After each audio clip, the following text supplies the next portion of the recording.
Hi, this is Unit 6. We are Team 6. This is our video conference. I'm Teresa Moore.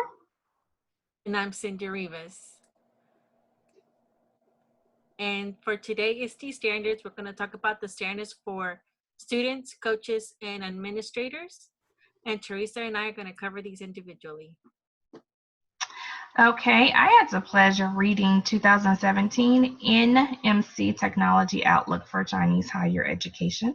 My focus was on important developments in educational technology. The first one that I'll be reviewing is time to adoption 1 year less.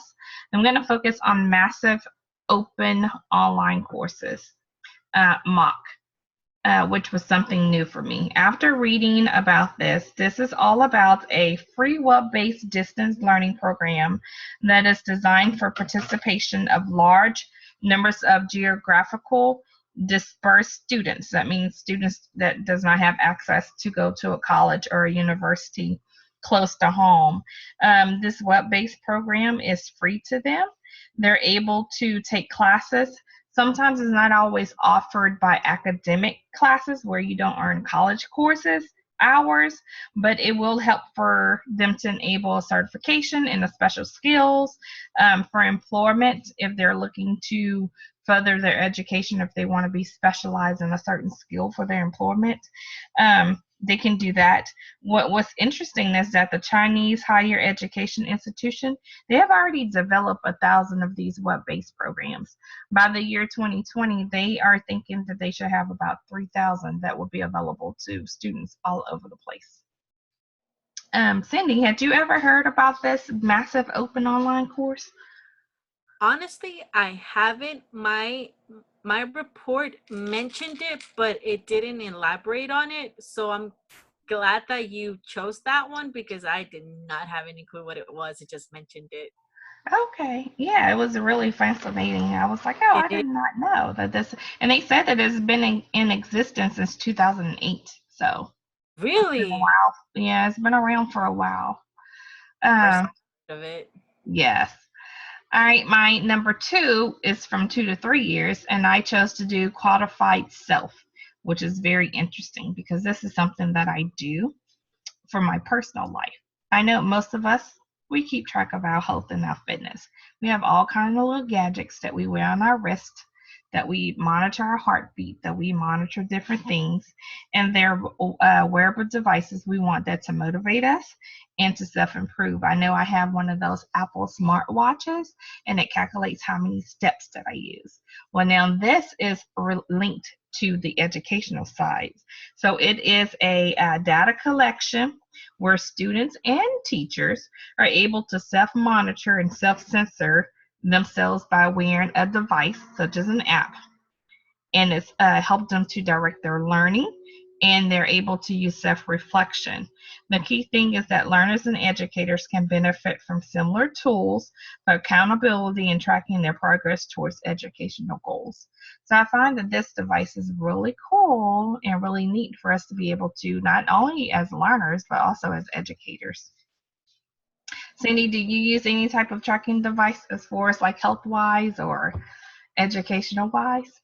Yes, I use Fitbit, Mm-hmm. and I'm also on Weight Watchers. So not only do I track my steps, but I also track my food. See. So it helps. I've lost 50 pounds. Oh, congratulations. See? So just imagine if we incorporate that type of app into the educational system and students are held accountable for their own learning. This is That a that massive. would be nice. I am gonna cover a little bit of that on my side. Okay, good. Great to hear. All right, and then my last bullet point is time to adoption, 4 to 5 years. So these are things that will not change overnight, that we have to integrate them, follow through.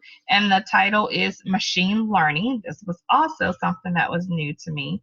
Machine learning can enable students and faculty and researchers to communicate more generally with their devices. There was one professor of an online course. He actually created an artificial intelligence device robot. teaching assistant, and that robot learned to pull meaning from the ways the students write in order to answer their questions. So the robot was able to read the manuscript and come up with questions for the students. So the biggest part about this is that it's used to detect patterns in written work, speeds, and other actions that could adapt to the student's learning style and need, which is really fascinating to me. Mm-hmm. That's really neat. Wow. Yes. That's amazing. So all three of my time to adoption was all new to me. I learned a lot from reading it, so I can't wait to see it in action, hopefully in the future.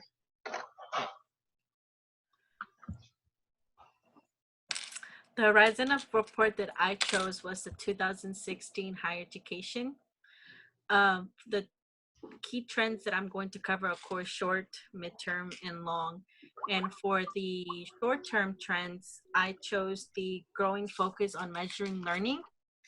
And with this one, what it really talks about how tracking learners' cognitive behavior can lead to vital information about student success.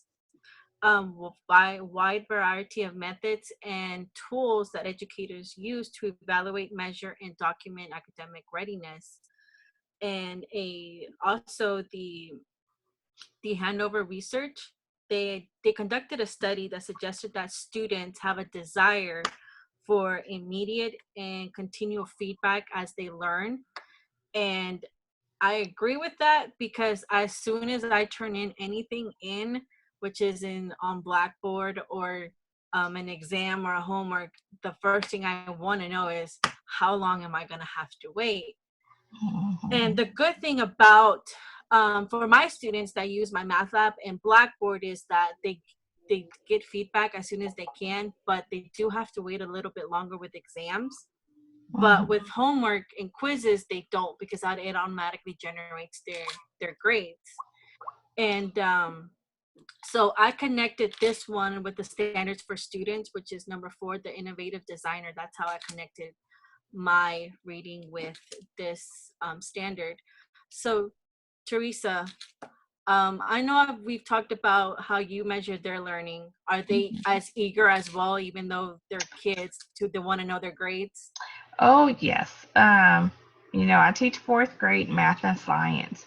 So whenever they take an assessment, they want to know their grades right then and there. If it's a Scantron, I can like quickly run it and give them their test grade Mm-hmm. as far as CBAs.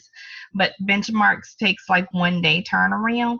So the first thing in the morning before we even start class, they'll come up to me. So what did I make on my benchmark?